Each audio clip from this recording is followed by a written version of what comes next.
Welcome my dear students. आज हम class 12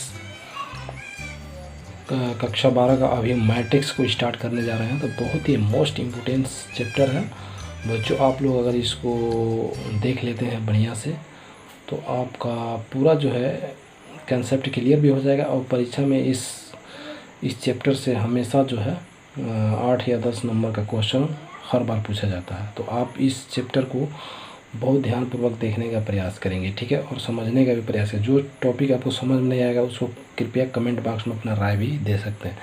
तो यहाँ पर दे सकते हैं अभिव्यक्ति यानी मैट्रिक्स। चलिए इसको हमने कुछ नोट्स तैयार किया है तो उसको हम स्टार्ट करके दिखा देते हैं। तो जैसे कि यहाँ पे देख सकते हैं, अब यहाँ पे देखेंगे ये अध्याय 3 कक्षा 12 NCERT और यहाँ पे आपका दिया हुआ है कि अभिव्यक्ति मैट्रिक्स बेसिक पहले आपका कंप्लीट हो जाएगा तो आप कोई भी सवाल को सॉल्व कर सकते हैं, ठीक है।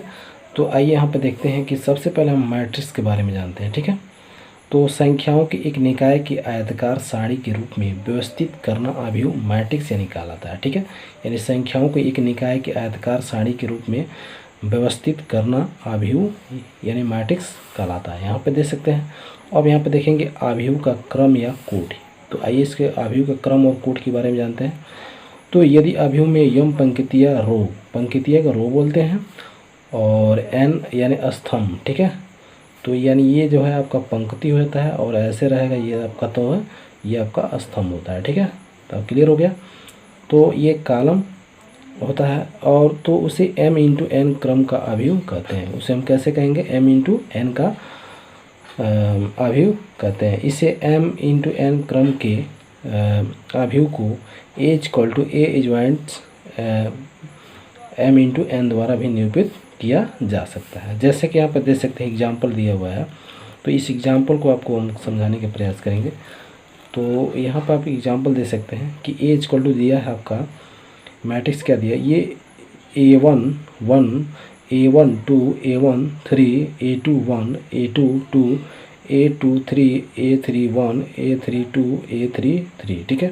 तो यहाँ पे इसको आप 11 12 13 और 21 22 23 31 32 33 के नाम से भी याद कर सकते हैं, ठीक है। तो इसमें देखेंगे आपका ये पंक्ति दिया हुआ है, यानी 1 2 3 पंक्ति हो गया और 3 कॉलम दिया हुआ है, यानी 1 2 3। तो इसको हम ले सकते हैं 3 × 3, ठीक है। यहाँ पे दे सकते हैं आपका ये पंक्ति हो गया और ये यानी एक पंक्ति, ये 2 पंक्ति और ये पहला कॉलम, दूसरा कॉलम और ये तीसरा कॉलम, ठीक है। तो यहाँ पे जो पंक्ति पहले दिया तो सबसे पहले पंक्ति को हम लिखेंगे, उसके बाद कॉलम को लिखते हैं। तो कॉलम 1 2 3, तो ये 3 लिखा गया। अब इसमें अवयव पूछा जाए तो आपका पंक्ति और कॉलम में जो है गुणा कर दिया जाएगा तो अवयव की संख्या निकल जाएगी। ऐसे भी आप ये अवयव निकाल सकते हैं, जैसे 1 2 3 4 5 6। तो ये इसमें अवयव की संख्या अगर पूछे तो आप बता सकते हैं 6, ठीक है। ये क्लियर हुआ। तो इस अभिव्यक्ति में 3 पंक्तियाँ तथा 3 स्तंभ है। यह 3 × 3 कोटि का अभिव्यक्ति है, ठीक है। अवयव की संख्या क्या है? 3 तरीके 9। तो इसमें जो है 3 से 3 में गुणा करेंगे तो 9 मिलेगा और इसमें जो गुणा किया जाएगा तो आपका अवयव 6 मिलेगा, ठीक है। और आइए यहाँ पे हमने कुछ नोट्स लिखा हुआ है। तो यहाँ पर देख सकते हैं कि अभिव्यक्ति का क्रम लिखते समय सदैव पहले पंक्ति की संख्या तथा इसके बाद स्तंभों की संख्या लिखी जाती है। तो जैसे कि आपको बताया गया है कि पंक्ति ये दिया हुआ है तो ये पंक्ति हो गया, ठीक है, यानी 1 2 3। ये पंक्ति यानी 3 है तो 3 लिखा गया।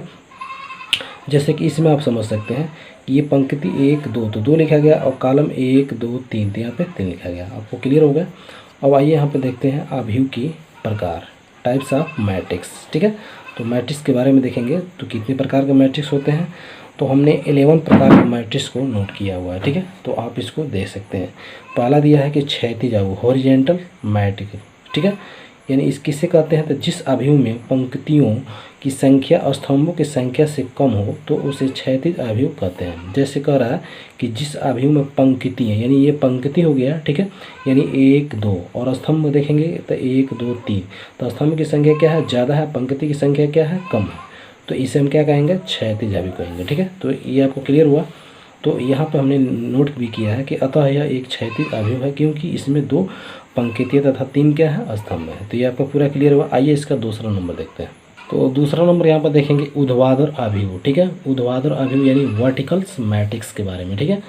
तो वर्टिकल मैट्रिक्स क्या होता है, तो जिस अवयव में पंक्तियों की संख्या स्तंभों की संख्या से अधिक हो उसे ऊर्ध्वाधर अवयव कहते हैं। जैसे यहाँ पर देख सकते हैं, ये पंक्ति दिया 1 2 3 4 और स्तंभ आपका 1 2 3, तो पंक्ति की संख्या ज़्यादा है, स्तंभ की संख्या क्या है, कम है। पंक्ति लिखा गया 4 और स्तंभ लिखा गया 3, तो इसमें जो है यानी एक और है कि जिस अवयव में पंक्तियों की संख्या स्तंभों की संख्या से क्या है, अधिक हो, तो उसे हम ऊर्ध्वाधर अवयव कह सकते हैं। तो यहाँ पे आप देख सकते हैं, तो आपको पूरा क्लियर हो गया। अब आइए हम लोग देखते हैं वर्ग अवयव। ठीक है, तो स्क्वायर मैट्रिक्स यानी जिस अवयव में पंक्तियों तथा स्तंभों की संख्या बराबर हो, अर्थात m × n, यानी वर्ग आप लोग जानते हैं कि मतलब वर्ग में जिस तरह प्रत्येक भुजा क्या होती है, बराबर होती है। ठीक है, उसी प्रकार इसमें भी मतलब कह रहा है कि पंक्ति और स्तंभ दोनों क्या होता है, बराबर होता है, तो उसे हम वर्ग अवयव कहते हैं। जैसे कि यहाँ पर आप देख सकते हैं कि अवयव क्या दिया, 2 3 4 5 दिया है,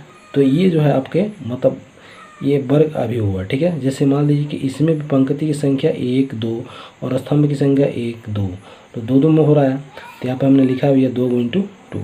और इसमें देखेंगे दूसरा नंबर जो हमने नोट किया है, तो इसमें स्तंभ 1 2 3 और पंक्ति 1 2 3, तो ये भी 3/3 का है, तो इसको 3/3 लिखा गया है। तो देख सकते हैं पंक्ति और स्तंभ दोनों क्या है, सेम है, तो ये क्या होगा, वर्ग अवयव है। क्लियर हो गया।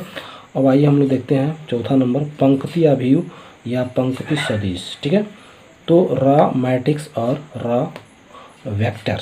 ठीक है, तो यहाँ पर देख सकते हैं कि जिस अवयव में केवल एक पंक्ति हो, केवल क्या हो, एक पंक्ति हो, उसे पंक्ति अवयव कहते हैं। तो यहाँ पे एग्जांपल में देख सकते हैं कि यहाँ पे केवल एक पंक्ति है, यहाँ भी क्या है, एक केवल पंक्ति दिया है। ठीक है, तो ये आपका पंक्ति अवयव या पंक्ति सदिश हो जाएगा। अब आइए इसका हम 5 नंबर देखते हैं। तो 5 नंबर में यहाँ पर देखेंगे कि स्तंभ अवयव या स्तंभ सदिश। ठीक है, कॉलम मैट्रिक्स और कॉलम्स वेक्टर्स। ठीक है, तो जिस अवयव में केवल एक स्तंभ हो उसे स्तंभ अवयव कहते हैं, यानी किसमें एक केवल एक स्तंभ दिया रहेगा। ठीक है, तो वो आपका क्या होगा, स्तंभ अवयव। और इसमें केवल क्या दिया था, तो पंक्ति दिया रहेगा, तो ये आपका पंक्ति अवयव होगा। तो ये क्लियर हो गया। तो आइए यहाँ पर हम 6 नंबर देखते हैं, शून्य या रिक्त अवयव। ठीक है, तो शून्य के मतलब यानी 0 0 और रिक्त मतलब खाली, तो यहाँ पर 0 या नोल्स मैट्रिक्स, जिस अवयव का प्रत्येक तत्व शून्य है उसे शून्य अवयव कहते हैं, यानी प्रत्येक तत्व क्या दिया रहेगा, शून्य दिया रहेगा।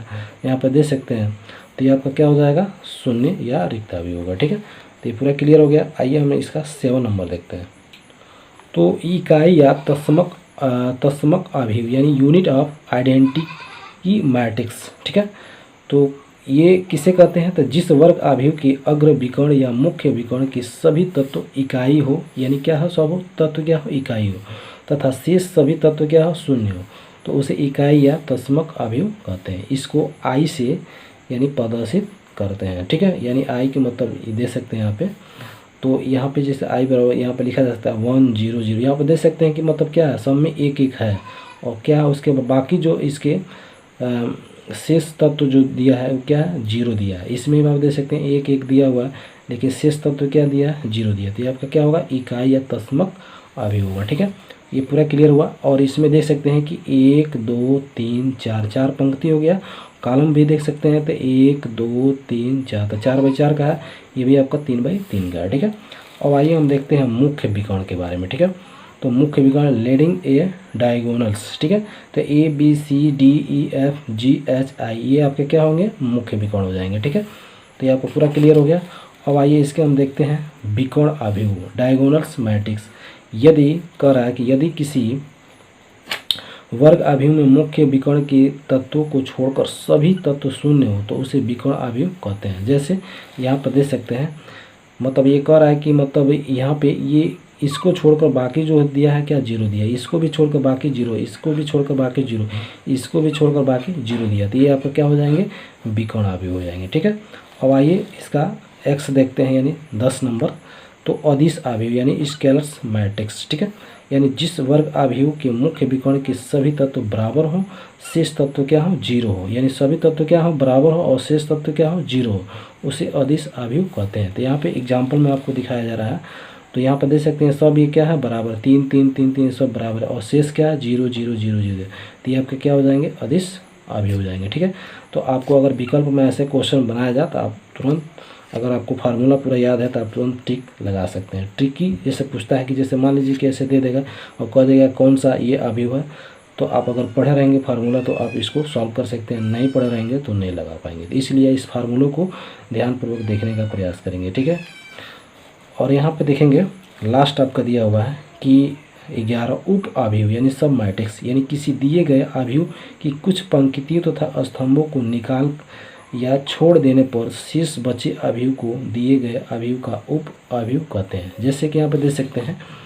कि यहाँ पे हमारा एक अवयव दिया है। ठीक है, तो 5 3 2 1 1 2 7 3 दिया है, तो इसमें जो है हम ये कॉलम निकाल लिए और एक पंक्ति निकाल लिए, तो आपका 1 2 3 4 बचेगा। तो यहाँ पर वही लिखा गया 1 2 3 4। ठीक है, पूरा क्लियर हो गया। तो यहाँ पे आपने देखा कि अवयव की पहली पंक्ति तथा पहले स्तंभ को निकाल देने पर जो बचता है उसको हम क्या बोलते हैं, तो उप अवयव बोलते हैं। ठीक है, तो ये पूरा क्लियर हो गया स्टूडेंट्स। अब मैं इसके बाद आपको अवयव का जोड़ और घटाना और गुणा भाग बताएंगे। ठीक है, तो हमारे अगले वीडियो जो आएगा उसको आप लोग ध्यानपूर्वक देखने का प्रयास करेंगे और ये पूरे नोट्स को तैयार कर लेंगे। ठीक है, क्योंकि नोट्स बहुत ये ज़रूरी है, नोट्स तैयार रहेगा, फार्मूला तैयार रहेगा, तभी आप सवाल सॉल्व कर सकते हैं, अन्यथा नहीं सॉल्व करते। दोस्तों अगर वीडियो पसंद आया तो ज़रूर लाइक कर दें, क्योंकि आपके लिए ही बनाया गया है। और अगर हमारे चैनल पर नए हैं तो हमारे चैनल को सब्सक्राइब कर लें, क्योंकि सब्सक्राइब कर लेंगे तो इस तरह के जो भी वीडियो हम अपडेट करेंगे समय समय से सबसे पहले आपके पास ये पहुंचेगा और उस वीडियो का लाभ प्राप्त करते हैं। ओके, थैंक्स, जय हिंद, जय भारत, वंदे मातरम।